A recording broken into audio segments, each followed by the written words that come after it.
You can learn Indonesian grammar, vocabulary, and pronunciation just about everywhere. But intonation? Well, sadly, almost no one teaches you the one thing that actually makes you sound real. Hi, I'm Yohana. Selamat datang di Belajar Indonesia Yuk. Shout out to one of our fellow Indonesian learners right here who asked me to cover this.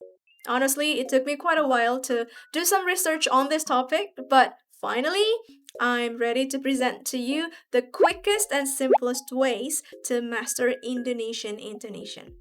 Look at our language as music. Indonesian is non-tonal, meaning a change in pitch won't change the dictionary definition of a word, but it changes the entire emotional meaning. To sound like a native speaker, master these 5 distinct vocal tracks: the flat, the falling, the rising, the wave, and the hook. I'll break them down and you'll see how they are used in real everyday phrases. First is the flat contour. It's to state level facts, steady estimations, or balanced opinions. It also works beautifully as a structural bridge. When you keep it flat, you sound composed, objective, and clear. Jadi 50 tuh sekitar 6.000. Jadi 50 tuh sekitar 6.000. Menurut gue itu akan jauh lebih original. Next is the falling contour.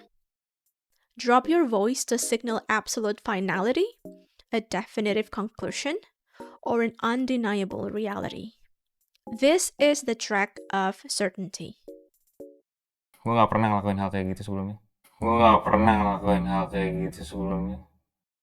Lot, sepertinya tempatmu memang di sini.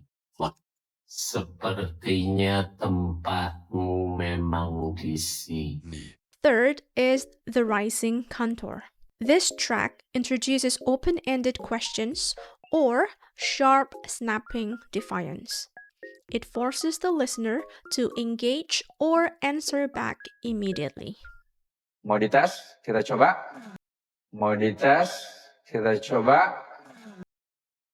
Lu pikir gue kurang kerjaan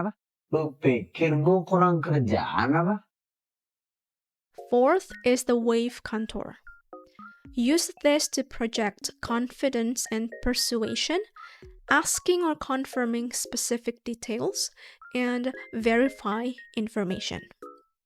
It turns a normal statement into an attractive payoff. Kamu udah telepon psikolog yang nomornya waktu itu dikasih?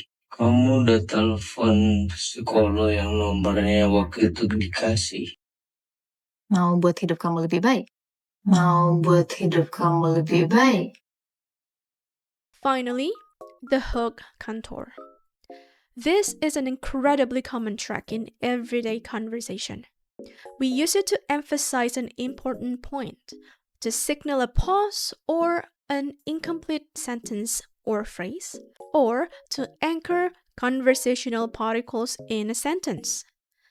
It lets the listener track the key focus points or that your statement is not finished. Kita nggak punya tabungan. Ini saya bawa sedikit sesuatu untuk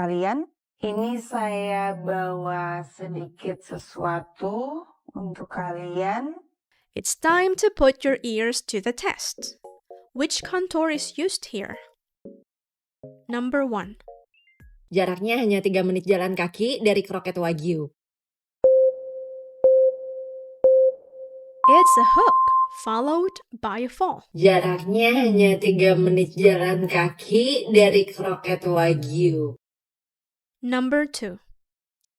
Di Gang Rembangan, aku punya 3 teman.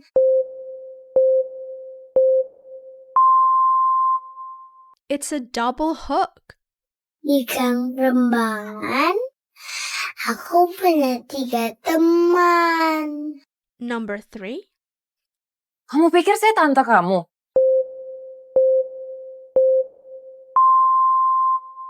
It's the rising contour. Kamu pikir saya tante kamu? Number 4. Saya harus pergi ke Jakarta supaya bisa bayar hutang saya.